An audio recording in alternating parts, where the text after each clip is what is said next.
My name is Emily Carter, and I still remember the way Jason's face twisted when I said the words. I sold it.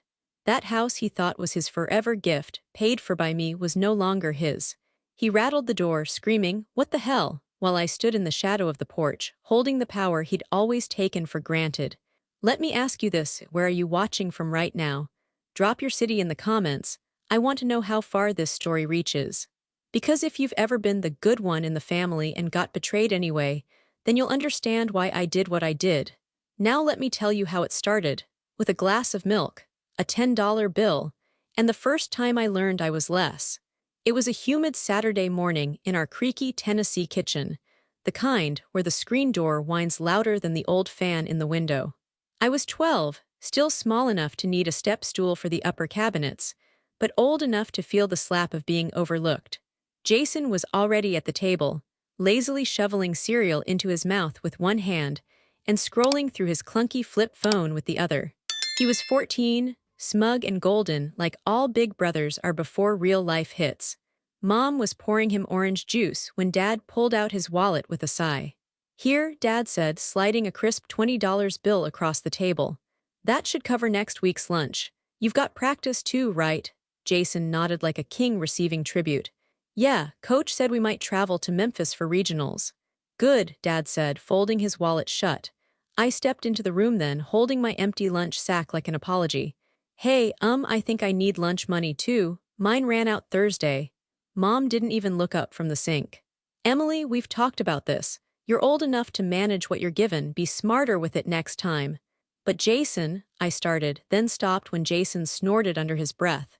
"Jason's a boy," Dad interrupted. "Boys eat more, boys need more." I stared at him. "Are you serious?" Dad stood, straightening his belt like the conversation bored him. "Don't get dramatic. You'll survive. You want money? Babysit. Earn it." Jason smirked over his spoon. The glass in my hand shook. It was just a plain tumbler of milk, but I could feel heat rising from my cheeks like lava under skin. I set it down too hard. Not enough to break it, just enough to make them all look.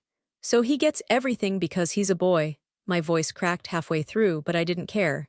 Mom finally turned to me, towel in hand, tone tired. "Stop making this a thing. Boys just have different needs. That's biology, honey."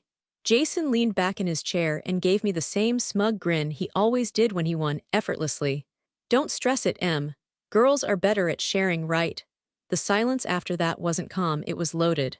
A heavy, quiet injustice that pressed on my ribs like a seatbelt in a crash. I bit my lip hard enough to taste blood. Not because I was scared, but because if I spoke again, I would cry. And I'd learned that crying didn't change rules in our house. It only made me look weak. I grabbed my sack and turned away, but not before I caught Jason winking at me, like this was all just a joke I didn't get. But it wasn't a joke. It was the moment I realized I would always be second. Second to a boy who didn't lift a finger to help. Second to parents who saw fairness as a luxury for boys only. Second in a house where I had done nothing wrong except be born the wrong gender. In that moment, I made a vow I wouldn't share with anyone.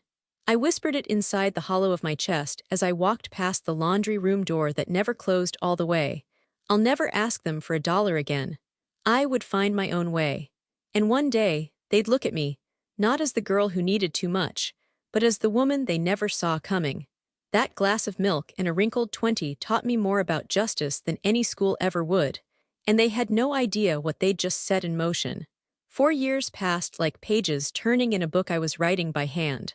I was 16, but I felt older, like I'd been born 50, clutching a calculator in one hand and a bag of frozen dollar store groceries in the other.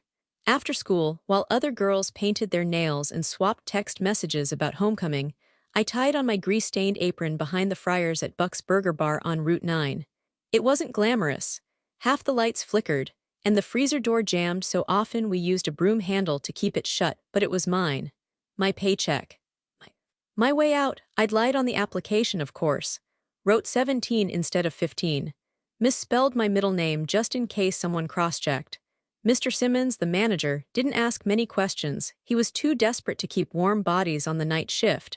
He called me E, always with a half grin that said he knew something was off but didn't want to lose a girl who showed up on time and never stole fries from the basket.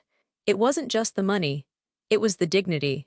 Sweeping those sticky floors after midnight, I felt more grounded than I ever did in my own house. I was building something no one could take from me. Every folded 20 in the back of my sock drawer brought me one step closer to never having to hear, "Boys need more," ever again. After work, I'd walk the 3 blocks home, the streetlights painting the sidewalk in broken amber patches. Some nights I'd rehearse math formulas in my head.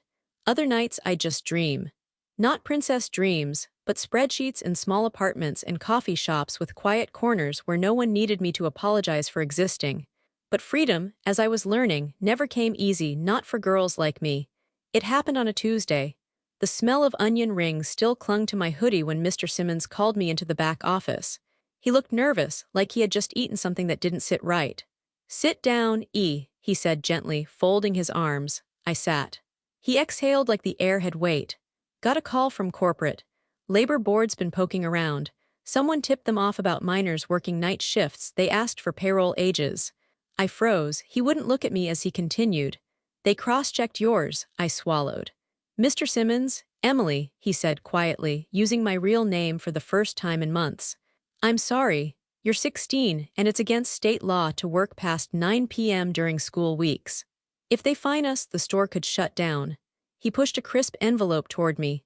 My last paycheck, folded clean and straight, like a goodbye I didn't get to choose. "You've been the best damn worker I've had in 2 years," he said, almost to himself. "But I've gotta let you go." My throat tightened, but I nodded. I didn't cry. I didn't argue. I just stood, took the envelope, and walked into the freezing Tennessee night. Outside, the air cut sharper than usual. My breath came out in clouds, and my fingers tingled as I walked home under the broken halo of the streetlights. I felt hollow, like I'd just been erased. It wasn't just the job. It was the first time I thought, maybe they're right. Maybe girls like me, quiet girls, good girls, working girls, weren't meant to win. Maybe I was foolish to think I could fight gravity with elbow grease and exam scores. I walked past the town's mural wall, where someone had painted a crooked bird with broken wings. I stopped and stared at it, frozen by the irony. What kind of bird learns to fly with clipped feathers? Me, because even though I just lost my only source of income, I didn't go home and collapse. I didn't tell my parents. They never even knew I worked nights. They thought I stayed late for debate club, something respectable, something girlish. That night I counted the cash in my drawer, $223.17. Not enough for college, not enough for rent, but enough to keep going. Enough to try again. My world wasn't going to give me anything, but I was getting better at taking. If flipping burgers was my first taste of independence, reselling secondhand shoes on the internet was my full-course rebellion. I started slow, just listing things I already had. A pair of scuffed boots from 8th grade. A polka-dot dress that still smelled faintly like high school prom. I photographed them on a cracked white sheet by the window and wrote honest captions. "Gently worn, strong soul. Slightly faded but still kicks like new." To my shock, things sold. Not for much, but enough. $10 here, 20 there. Enough to prove the world would give me something if I found the right angle. When I got my acceptance letter from the University of Memphis, I held it in both hands like scripture. I was going. Not because anyone said I should, but because I said I would. "I'm not going into debt," I told myself that night, rereading the letter in the sliver of light from my cracked iPhone screen. "I'll figure it out." And I did. I spent the summer before freshman year hunched over flea market bins, elbow-deep in other people's discards. I learned what brands sold, what patterns photographed best, which thrift stores marked down on Tuesdays. Every Saturday, I'd wake before sunrise and hit garage sales with a battered duffel bag and a strict cash budget. "Y'all take $1 for this," I'd ask sweetly, holding up some battered leather purse that I knew I could flip for 15. They almost always said yes. Back home, I'd scrub everything clean with vinegar, line them on the kitchen counter like little soldiers, and snap photos with care. I named my shop Scrap and Spark and watched, amazed, as the orders trickled in. The first month I made $283. The second, $611. By the time classes started, I had earned enough to cover books, food, and the down payment on a tiny apartment near campus, shared with 2 other girls who didn't ask questions and didn't stay up late. Mom was less than thrilled. "You think this is real work?" she scoffed one night when I came home to pack and ship 10 orders across 5 states. "You're wasting your time with all that junk." Who's gonna hire someone who plays dress up with old shoes? She was leaning on the kitchen doorway, arms crossed over her floral bathrobe. Her tone had that syrupy contempt she always reserved for things she didn't understand. I'm building something, I said quietly, taping up a box marked Portland OR. She snorted. What you're building is a distraction. You should be focusing on real work. Real success. And that's when it hit me. She would never see my work as real, until someone else paid me to do it in an office with fluorescent lights. Until there was a boss who signed a check and gave me permission to feel accomplished. Until then, I was playing, but I knew better. My hands were dry from folding cardboard, my eyes sore from editing listings late into the night, but my savings account didn't lie. I wasn't asking her for help anymore. That was real enough, so I smiled just a little. Don't worry, Mom, I won't be your problem much longer. She didn't answer. Just turned off the kitchen light on her way out like that would stop me, but I kept working. I studied by day microeconomics, marketing, statistics, and packed boxes by night. I lived on lentils and rice and stretched shampoo for months. I bought nothing I didn't need. When I walked into my economics lecture with thrifted boots and a backpack from Goodwill, I didn't care if anyone noticed. The numbers were what mattered. And they were climbing. My roommates thought I was a little obsessed. You do school full-time and run a store? One of them, Leela, asked one night. You sleep like when? After I make it, I joked, but inside I meant it. I wasn't chasing luxury, I was chasing freedom. And if I had to hustle through 10,000 listings to get there, I would. Every time I logged in and saw another "you made a sale" email, something small inside me healed. Not because it was easy, but because it was mine. One night, alone in the dorm's shared kitchenette, I packed my 100th order, an embroidered jacket I found for $4 and flipped for $65. I slipped a handwritten note inside the box. Thanks for giving this piece a second life. You're part of my first one. I sealed the box and looked out the window. The city lights blinked back at me like little stars. I was still broke. Still alone. Still building my ladder one rung at a time, but I was climbing. And I would never go back down. I turned 21 in a dorm room that smelled like stale coffee and packing tape. It was finals week, and the third night in a row I'd fallen asleep with shipping labels stuck to my jeans. The pile of outgoing orders formed a crooked pyramid beside my laptop, and my econ textbook served as a makeshift coaster for my half-empty mug. No cake. No candles. No calls from home. Jason had posted something on Facebook that morning. A smug photo from Miami, his arms slung around a girl in a rhinestone bikini. Blessed to be 24 today, family first. It had 300 likes. Our mother commented with 6 heart emojis. She hadn't texted me once. Not that I expected her to, not anymore. I spent my birthday doing what I always did. Listing, packing, shipping, calculating.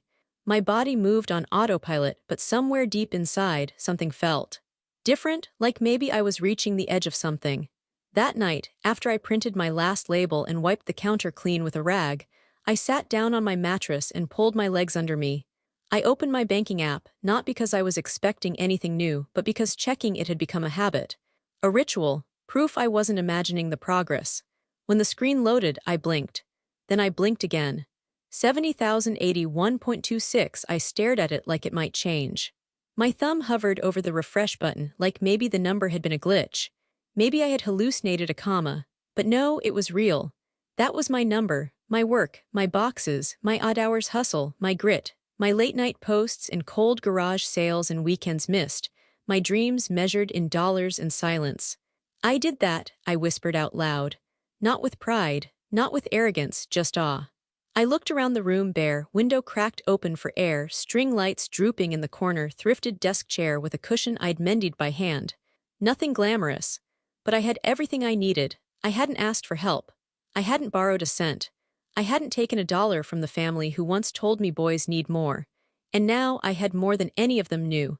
I stood up slowly, pacing the small room barefoot, letting the number bounce around my head like music. 70,000. I could pay off the last of my tuition. I could open a real business account. I could upgrade my shipping setup. I could move into a real apartment. I could walk away. I opened the drawer where I kept my ledger, a thick spiral notebook with pages worn soft at the corners. Every sale, every expense, every return. I ran my hand over the cover like it was a living thing. There had been nights I wasn't sure I'd make rent.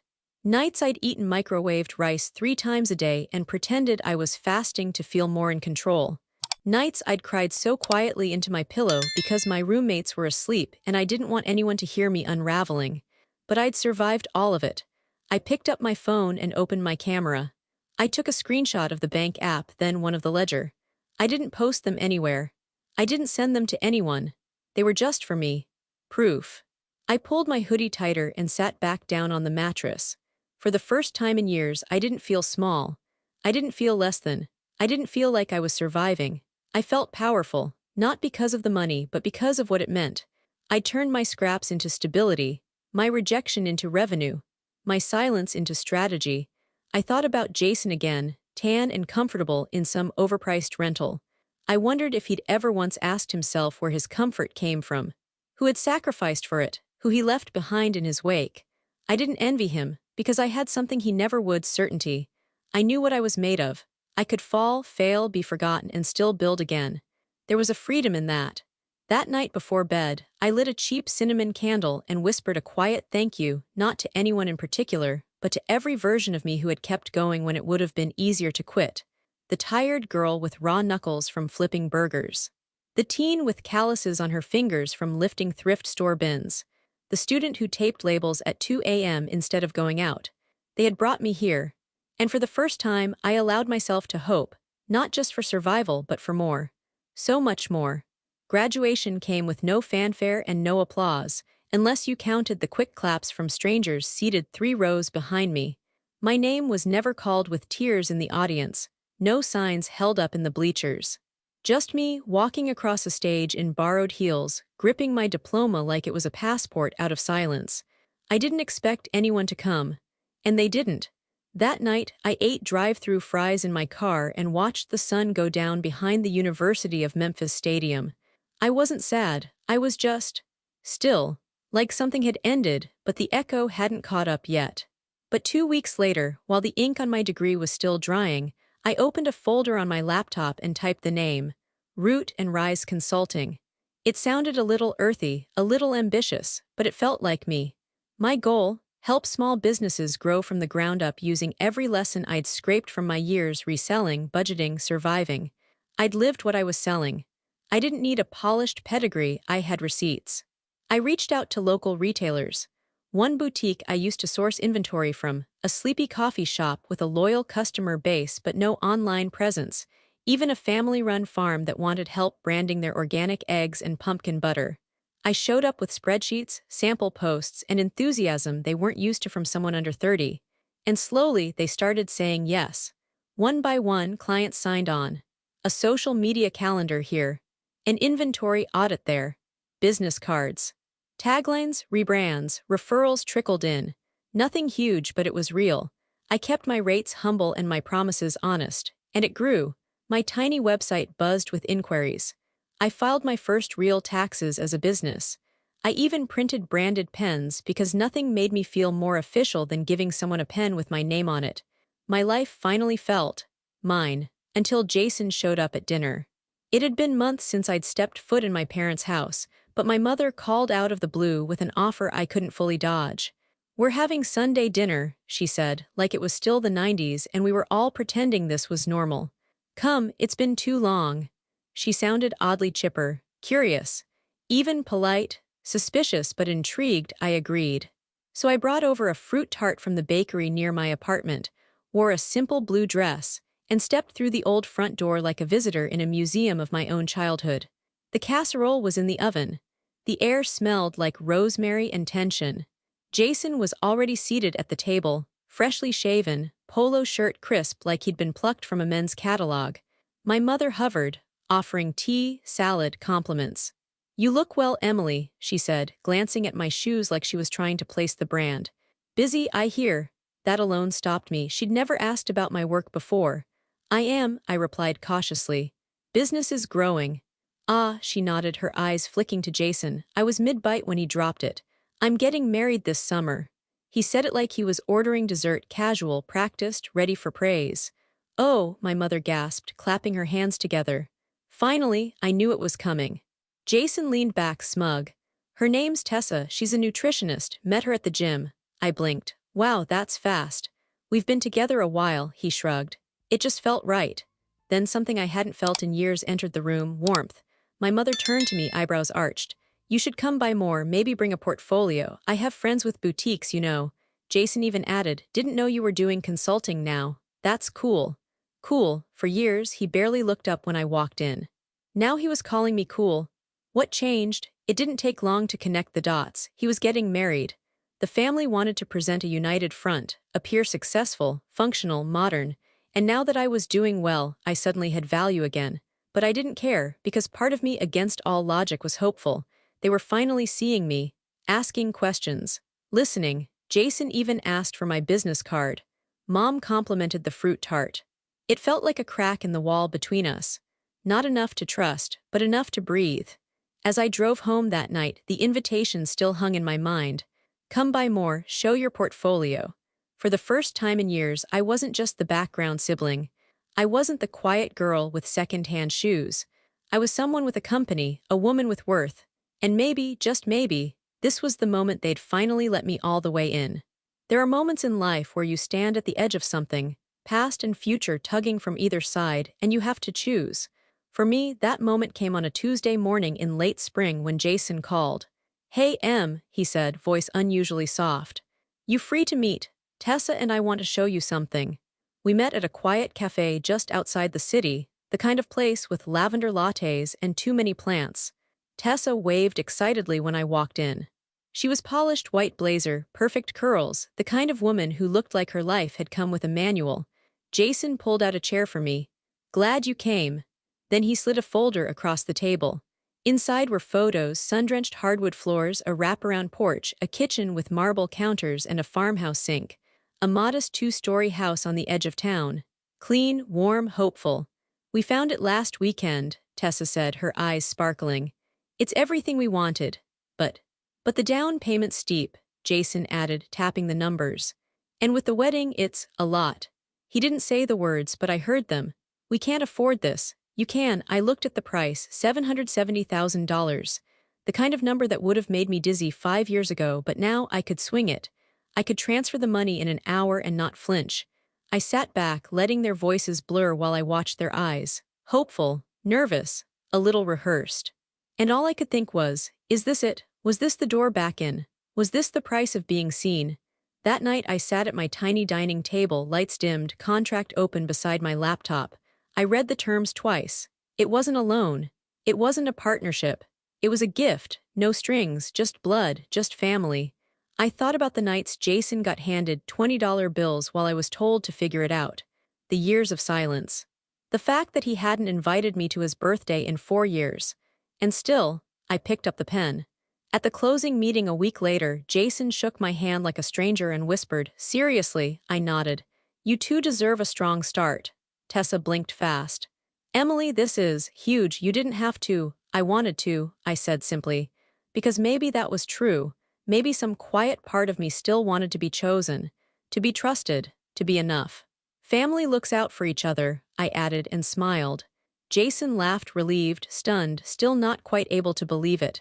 Man, Mom's gonna cry when she hears. She did. She called me that night, voice thick with emotion. Emily, sweetheart, what you've done, it's so generous, so mature. It was the first time in years she'd called me sweetheart. And in that moment, I let myself believe that this was it. My seat at the table. My way back into a family that would finally hold me with both hands. I didn't know then that it was already slipping through my fingers. But for now, I let myself feel it. The pride in Jason's voice. The gratitude in Tessa's eyes. The quiet warmth in Mom's tone. I let it wrap around me like a childhood blanket pulled from storage, faded, fragile, but still smelling like home. It was a Thursday evening when the text came, one of those sticky southern nights where even the air felt heavy with secrets. I was at my desk, working through a retail analytics report for a new bakery client, still sipping the same cold coffee I'd poured that morning. My phone buzzed once, just once. Jason, hey Em, don't take this personally, but you're not invited. It's for close family only. I stared at it for a long time, waiting for a follow-up. A just kidding, or a call me, let me explain. Something, anything, nothing came. I read it again. Don't take this personally. But how else was I supposed to take it? You're not invited, not even to the reception, not even as a courtesy, not even as background noise, close family only. The phrase sat there like a punchline I didn't understand.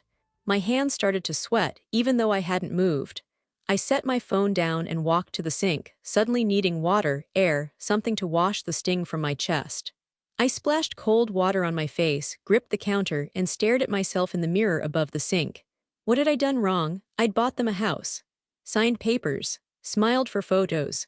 Laughed at his stories about Tessa's picky taste in backsplash tiles. I'd sat across from them, open-hearted, willing. And this was what I got, not an awkward phone call, not a sit-down explanation, just a text. I walked back to my phone, heart thudding as if it had miles to go. I reread the message a fifth time. Still there, still blunt. Still unpunctuated. It wasn't just the rejection, it was the casual way it had been delivered. Like telling someone the store was out of their favorite chips. Not a wedding, not my own brother's wedding, and not after everything. I typed a response, then deleted it, typed another, deleted again. What could I say that didn't sound bitter or begging? Finally, I settled on a single word, understood. I hit send. It showed as read within seconds. No reply followed. I sat back in my chair, letting the silence swell around me. The air conditioning kicked on. Somewhere outside, a neighbor's dog barked once, then went quiet. The quiet felt cruel. I picked up my phone again, opening the photo of the house I'd bought them. The sunny porch, the clean lines, the front steps where Jason once said, "We'll host every holiday here, Em. You'll always have a seat." What a joke. I thought of the hours I'd spent second-guessing whether the gift was too much. Whether it would change things for the better or make things weird. I'd convinced myself that love, if generous enough, selfless enough, could heal even the deepest rift.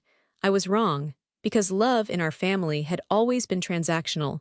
And somehow, despite all I'd given, I was still coming up short, still not enough. Not for a chair, not for a dance, not even for a slice of overpriced cake. That night I didn't cry, I didn't rage. I just sat there, phone in hand, staring at the empty message thread. And I felt it, not the shock, not the betrayal, but something colder. Clarity. They didn't forget me. They excluded me, on purpose. Close family only. The words echoed in my mind, over and over, until they weren't words anymore. Just a locked door I hadn't realized I was standing outside of the whole time. I hadn't been home in over a month, not since the papers were signed and Jason and Tessa had moved into their dream house. But after that text, "You're not invited," something inside me cracked wide open. I needed to hear someone say it out loud, or better yet, undo it. So I showed up at my parents' house on a Friday evening, dressed plain and tired. Not angry, not dramatic, just searching. Mom answered the door in her usual pale blue sweater, the one she always wore when she was trying to appear softer. "Oh," she blinked. "Emily. I was hoping to join you for dinner." She hesitated for a beat, just long enough to make me feel it, then stepped aside. "We've got chicken and green beans. Sit down if you like." Dad was already at the table, reading the mail with his glasses pushed up on his forehead like he couldn't be bothered to actually see what was happening. We ate in silence for several minutes, forks clicking, the air heavy with things unsaid. I waited for someone to bring it up. No one did, so I did. "I got Jason's message." Dad grunted. Mom kept cutting her casserole. My voice trembled slightly as I looked between them. "You're not going to let him exclude me, right?" Mom's knife paused for half a second. Dad exhaled slowly and set down his fork, like I'd asked him to solve a crossword he didn't like. "It's his wedding, Emily," he said plainly. "His day." "I know that," I replied, trying to keep my tone level. "But I bought them the house, I gave." "We know," Mom interrupted, her tone edged with that old familiar irritation. "And that was generous, but this isn't about you." I felt my breath catch. "So you're okay with me not being there, just not part of it?" Dad shrugged. "We don't want to cause drama, it's better this way." Better how? Better to pretend I don't exist. Better to act like my presence would somehow poison their perfect day. I stared at them, searching for some flicker of doubt, some guilt, some recognition of what this meant. But they had already returned to their plates. Forks up, mouths chewing, like nothing had been said, like I hadn't just been erased. Mom reached for the butter, passing it to Dad without looking up. "Did you call the plumber about the upstairs sink?" "Left a message," he replied, sipping his tea. I sat there, my stomach hollowing out, my chest tight and burning. I wasn't even angry, yet I was stunned. I'd come hoping for a correction, a laugh. "Oh honey, Jason's just being dumb." Of course you're invited, of course your family. Instead, they'd handed me silence dressed as peace. Tears welled in my eyes before I could stop them. I wiped them quickly, hoping maybe they'd notice. Maybe the sight of their grown daughter crying quietly at their dinner table would spark something, remorse, concern, anything. They didn't stop eating. Mom sighed once and muttered, "Don't do this, Emily, it's not a big deal." Not a big deal. I stood slowly, the chair scraping against the floor like it was protesting for me. I should go. Dad didn't look up. Drive safe. That was it, that was all. No hug, no apology, not even a lingering glance. I walked out into the dusk feeling like I'd been hollowed out. On the way to my car, I looked back at the window, our old dining room glowing with warm light, my parents still sitting at the table, still eating, still moving forward as if I hadn't just shattered inside. And it hit me. This wasn't just Jason. This was all of them. They didn't forget me. They chose to leave me out. And now they were too invested in that choice to even look back. The day Jason got married, the sun was obnoxiously bright. One of those sharp, cloudless mornings where everything looks too perfect to be real. I didn't get dressed up. I didn't cry. I wore jeans, a plain black t-shirt, and tied my hair into a low bun. No makeup, no jewelry, just my keys in one hand, a folder in the other, and a silence in my chest I had never known before. The city buzzed with wedding season traffic, white ribbons on car antennas, flower trucks weaving between lanes. Somewhere across town, Jason and Tessa were probably slipping into their tailored clothes, laughing with their bridal party, posing for perfect photos under perfect lighting. And I was unlocking the front door to the house they now called theirs. Technically, it was still mine. The deed was still under Emily Carter. The mortgage, the insurance, the taxes, me. I'd made it easy for them to forget that. But I hadn't. The realtor met me there at 9:00 a.m. sharp. Her name was Dana, sharp blazer, steady hands, not one for small talk. "Appraisal came in yesterday," she said as she handed me the folder. "Not quite the market high, but you'll still walk away comfortably." I nodded, flipping through the contract. It was all there, the numbers, the terms, the buyer info. I'd chosen the family carefully. Newlyweds, one toddler, third on the wait list for a rescue dog. They'd fallen in love with the porch swing and promised to fill the home with music and Sunday pancakes. Dana pointed to the signature line. "Just here and here." I signed both without hesitation. "Lock change request is in," she added, checking her phone. "They're finishing up now." I turned to the locksmith, an older man in a red flannel shirt, who gave me a thumbs up as he twisted the final screw on the new deadbolt. The original key jingled in my pocket. I gripped it for a second before sliding it into the envelope labeled "Return to Previous Owner." He wouldn't need it anymore. Jason had never even asked for the paperwork, never questioned the logistics. He probably thought the house had somehow been transferred, that maybe Mom or Dad handled it, or that I was too soft to ever draw a line. But I wasn't soft anymore, I was finished. I stepped out onto the porch, took one last look at the freshly painted trim, the potted succulents still sitting where Tessa had left them. I didn't feel guilt. I didn't feel revenge. I felt justice. And beneath that, clarity. Kind that comes after years of carrying too much, giving too much, loving too hard for too little. I handed Dana the folder, shook her hand, and said, "Thanks for making it clean." She gave me a knowing nod.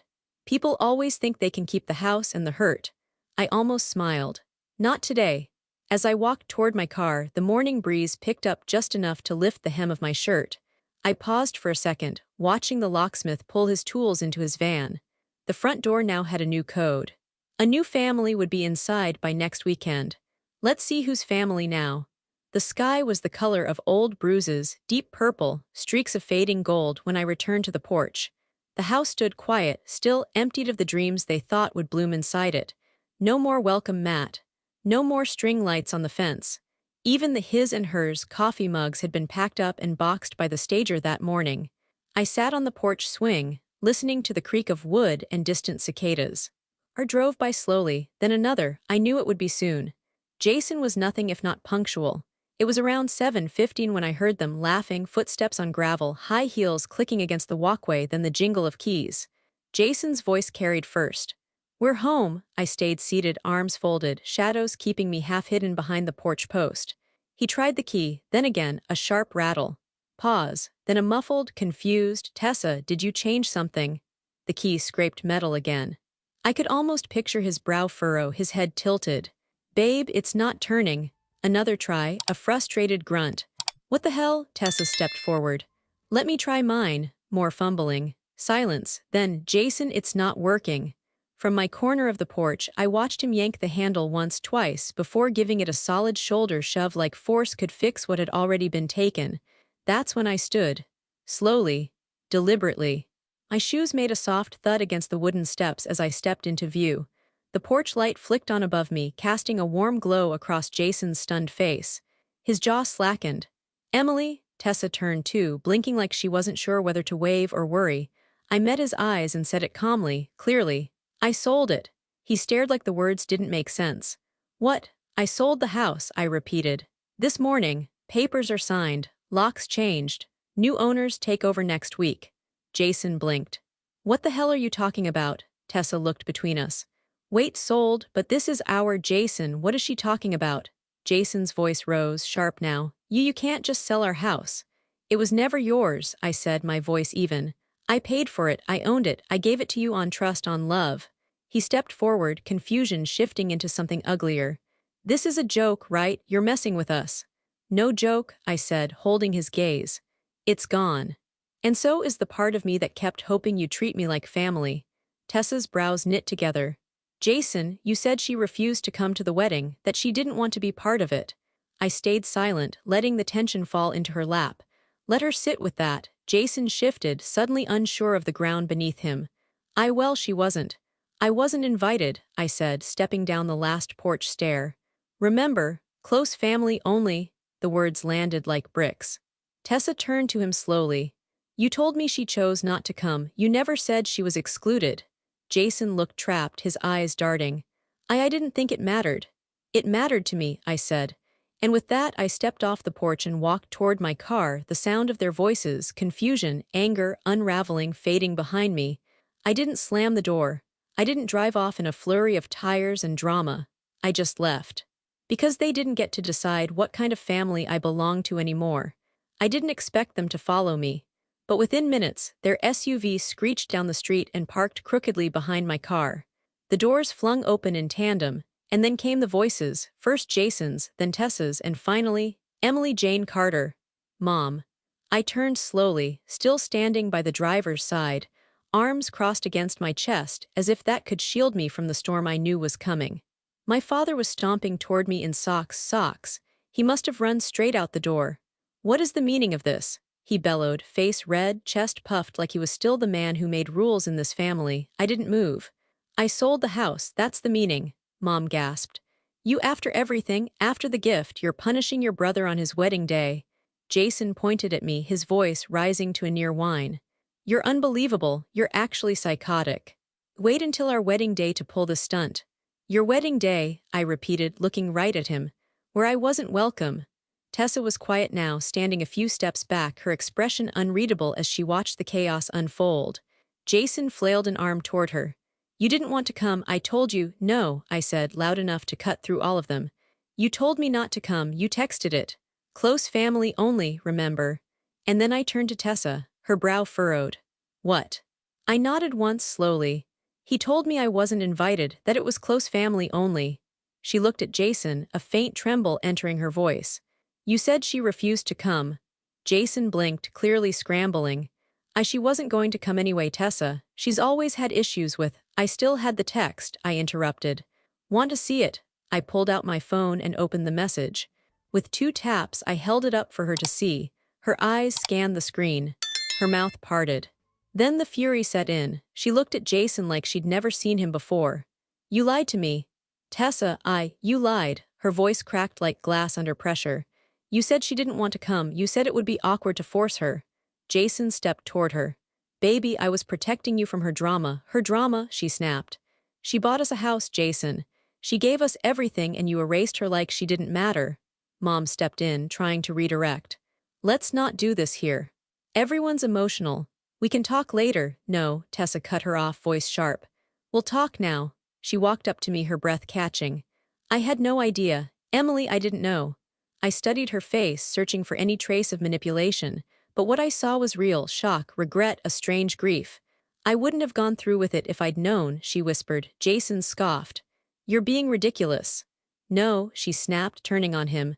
You lied to your own wife about your own sister. What else don't I know, Jason? What else did you decide on your own while smiling in my face? Jason's jaw worked silently.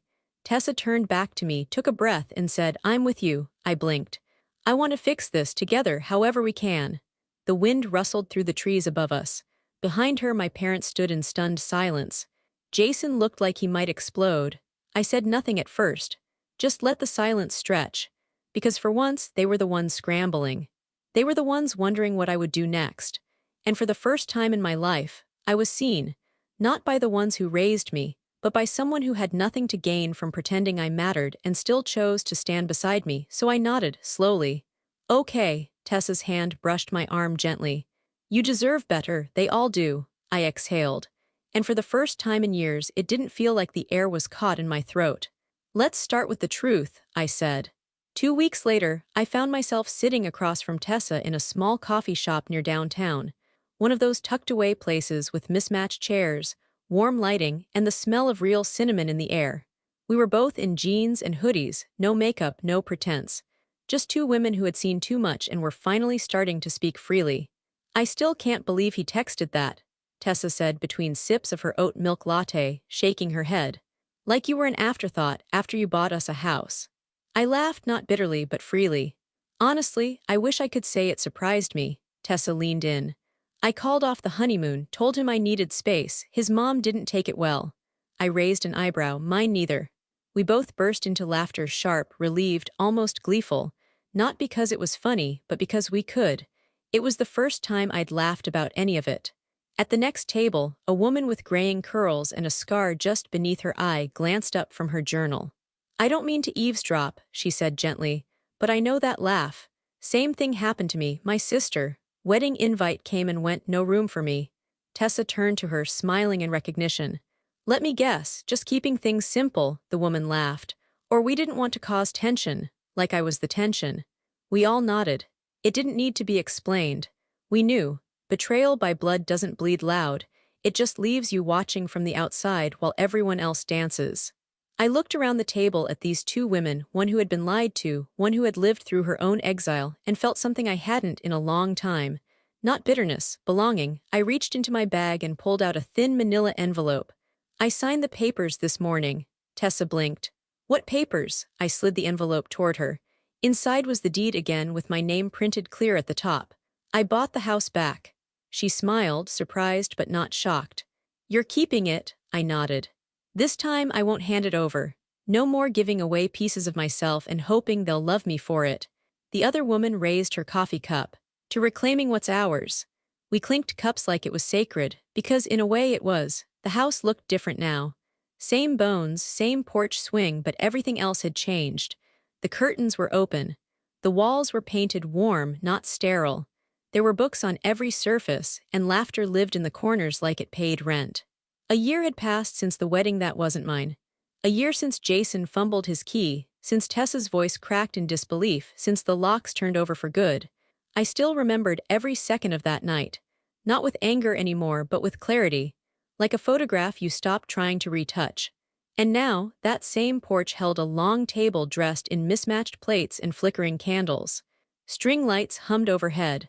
A record spun something soulful through the screen door. Tessa was there, hair shorter now, confidence stronger. She'd filed for annulment 6 months ago and never looked back.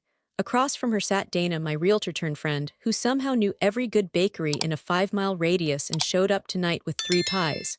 On the other end was the woman from the coffee shop, Miriam.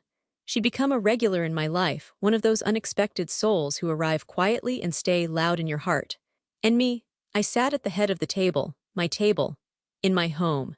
The dining room that once served frozen chicken casserole in silence now pulsed with conversation and kindness. Every chair was filled, not with obligation, but with people who chose to be here. Tessa lifted her glass. It's almost exactly a year, huh? I smiled. Almost to the hour. Should we do it? Miriam grinned, nudging me. I think we have to, Dana said, already raising her glass. I stood, heart warm, throat tight. To lock doors, I said slowly, letting the memory bloom just enough to honor it, and the truths they force open. And to the families we choose, Tessa added, her voice steady, proud. We all raised our glasses. To chosen families, I echoed, my voice a little fuller now, a little surer. To locked doors and unlocked truths. The clink of glass rang out across the table, soft and sure. And for the first time in a long time, I didn't just feel included. I felt home.